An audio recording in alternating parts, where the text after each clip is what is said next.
And we've got one here asking about the wisdom or lack thereof of putting Wonder Woman in those Shazam spots. Check it out. Hey, John and crew. This is Shane, and I just got back from seeing Shazam 2 Fury of the Gods, and I loved it more than I thought I would. I enjoyed it more than the first one, but that's my opinion. My question is, since this is DC's newest movie to release following Marvel's Quantumania, I wonder how much of a drop will occur and how well it'll hold up against upcoming releases such as Dungeons & Dragons. I think this will have a worse drop than Ant-Man by comparison, but wanted to know what you thought. Also, was it a bad move to spoil a character's appearance in last-minute advertising just so they could fill seats? Thanks, and have a Shazam-tastic day. A Shazam-tastic day. You went there. Right. We'll talk about potential drops and all that kind of stuff a little bit later. I want to focus on the last part of the question there, which is about the putting Wonder Woman in the marketing for it. You know, I was really surprised when I first saw, well, first of all, I got told about it, that they actually put Wonder Woman in one of the marketing spots. I'm like, they did not. And sure enough, they have that whole saying, "Stick to saving the world, kid," as she's walking away saying, wow, they actually went there. They put that right in there. Okay, so yeah, Wonder Woman's in the movie. And I'll tell you what, it's a good scene. It's a good scene. I had a lot of fun with the movie. I think the movie's really quite good. And you guys know I had a good time with Black Adam. I think this was a better movie than Black Adam. And I thought the cameo appearance was good. Was it the right move to put the cameo in the trailer? I think the bigger question is not, was it the right move to put in the trailer, but what does putting her in the trailer teach us? For me, I think that's the bigger question, is what do we take away from the fact that they decided to put Wonder Woman in the trailer? Because I'll tell you right now, this is very reminiscent of two different things. It's very reminiscent of the theatrical release of Justice League, where for whatever reason, they never put Superman in any of the marketing. Do you guys remember that?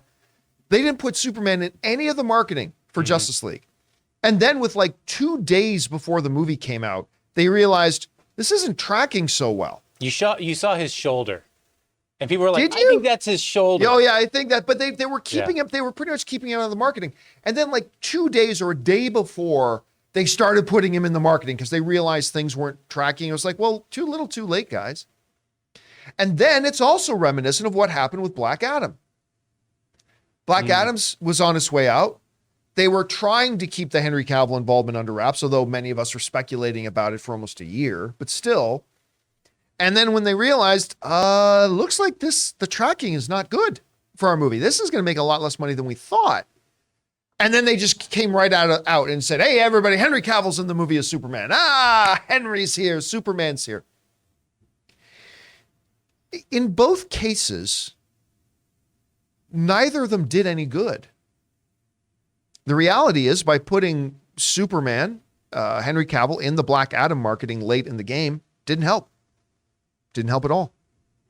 So when we asked the question, was it the right move for them to put Wonder Woman in the Shazam marketing? I would say this. From a business point of view, yes, it was a good move to put her in the marketing because clearly they weren't selling tickets. And we'll talk about that a little bit later, about the utter disaster that is the Shazam 2 opening weekend. We'll talk about that in a bit. But when they saw the tracking was down, listen, the number one job that the studio has is to sell tickets. That's the number one job.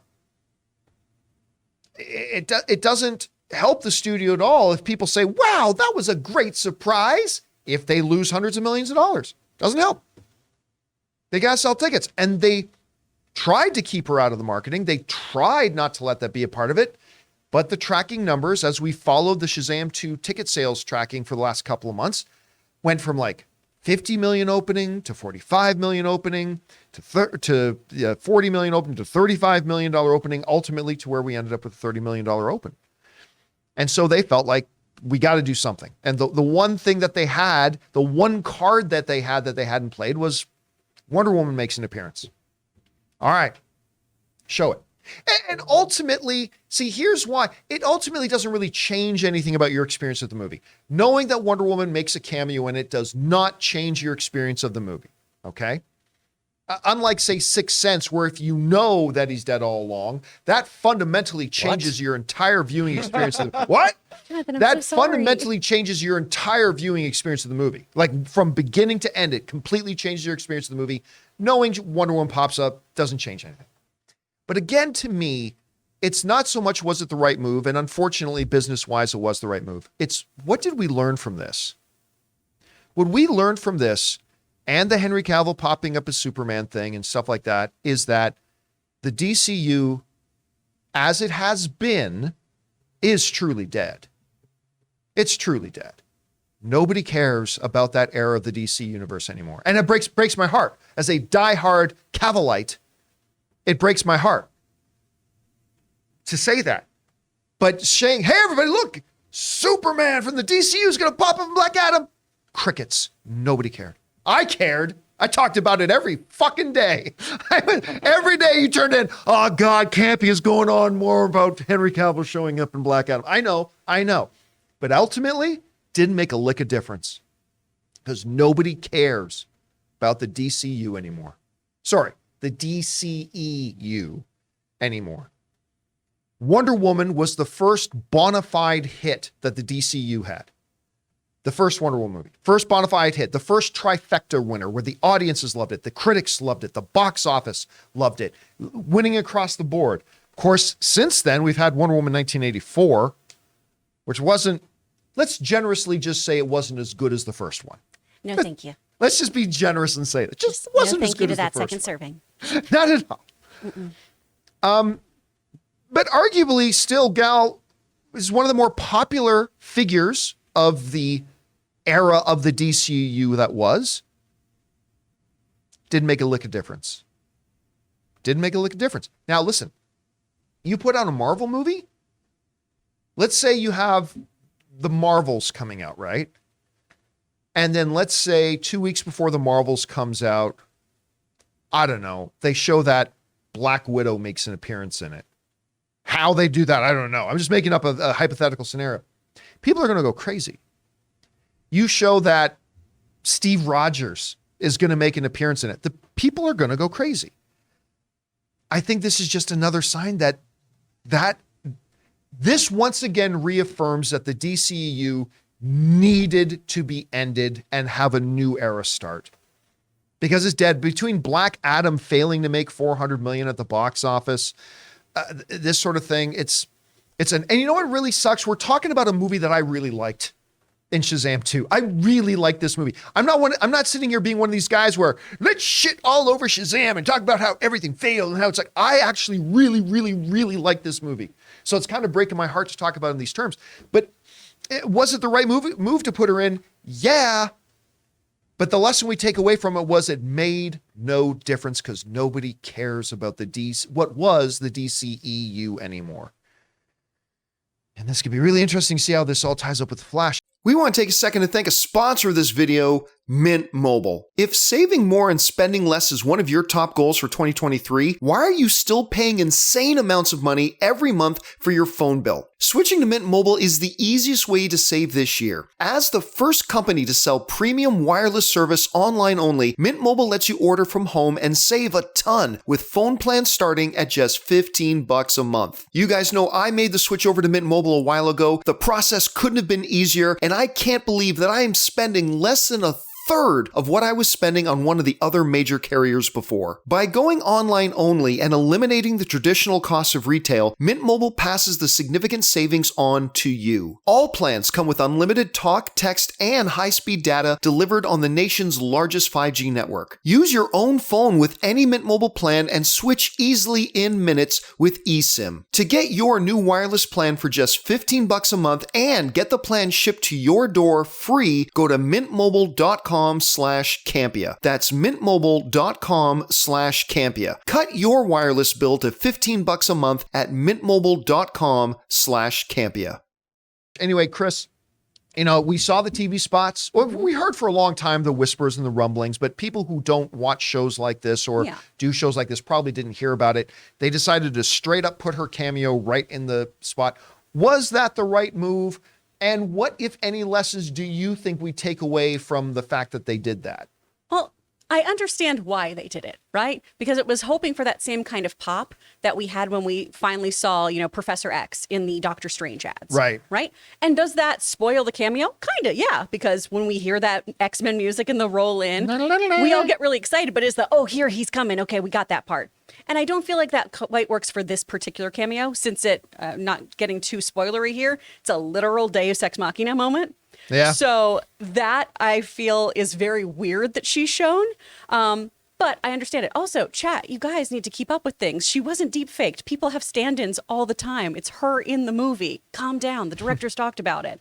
But I just don't think it paid off here. And I do think it is really a big reflection on how the DCEU has handled moving over to this new format, this new next phase, because we keep hearing about, it doesn't look like I'm moving forward. Hey, I'm not going to be in this. We don't know if this character is going to come in.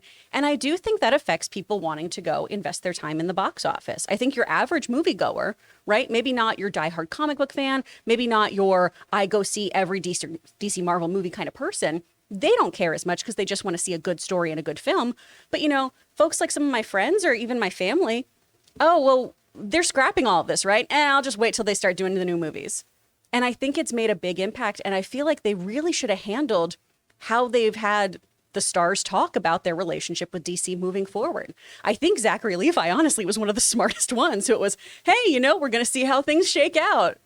Whereas everyone else has done these very finite, nope, I'm not moving forward. Or, hey, I don't know anything. It looks like I'm not going to be in these anymore. I don't think that has the same kind of feeling as, Marvel films of, I don't know, maybe. So I just think it wasn't the right move ultimately. By the way, there's something else that the director said. This is open public information now. It's in the Hollywood Reporter. But Jonathan, I'm going to have you put the spoiler tag up here for a second, because I'm about to talk about something that the director is now openly talking about publicly, but it has to do with a post-credit scene in the movie. So if you don't want to hear what happens in a post-credit scene, even though they're openly publicly talking about it now, go ahead and mute your phone, computer, laptop, tablet, whatever, and then you can unmute it once the spoiler alert is down. Okay? Ready? You've been warned. Okay, so here we go. There's a post-credit scene that happens in here where Economist and Harcourt, the two characters from Peacemaker, show up to try to recruit Shazam, right? Now, a lot of people who had seen the movie were like, figures that James Gunn is using his clout as the head of DC to put his wife in Shazam. Well, according to the director, that was shot actually long before James Gunn ever got given the job as head of DC. And it was actually supposed to be cast members from Black Adam who were in the Justice Society that were supposed to be in it. So this comes to us from the Hollywood Reporter. Sandberg, the director, is also clarifying the timing of the mid-credit scene, since it includes Emilia Harcourt, that's Jennifer Holland, that's James Gunn's wife, and John Economist, Steve Agee, from James Gunn's The Suicide Squad and Peacemaker. With Gunn now the co-CEO of DC Studios alongside Fury of the Gods producer Peter Safran, some viewers might be thinking that they made a late addition to the film in order to connect Shazam, Zachary Levi, to Gunn's new DCU slate. But the scene was actually shot long before Gunn and Safran took the reins of DC. There were supposed to be characters from Black Adam's Justice Society, but that fell apart, get this, 3 days before we were supposed to roll cameras, Sandberg shares. So Peter Safran, who produced this movie and Peacemaker, made some calls, and thankfully Jen Holland and Steve Agee were available to come by and shoot on very short notice. So that's kind of a neat little bit of information in there that was there. By the way, it was a fun mid-credit scene. I kind of liked it very much. All right, spoiler alarm can come down. Guys, question is for you. What do you think about their decision to put Wonder Woman into the marketing for Shazam! Fury of the Gods at the very last minute? Was the right move, the wrong move? What, if any, lessons did you take away from what happened as a result? Whatever you guys think, jump down into the comments section below and let us know your thoughts.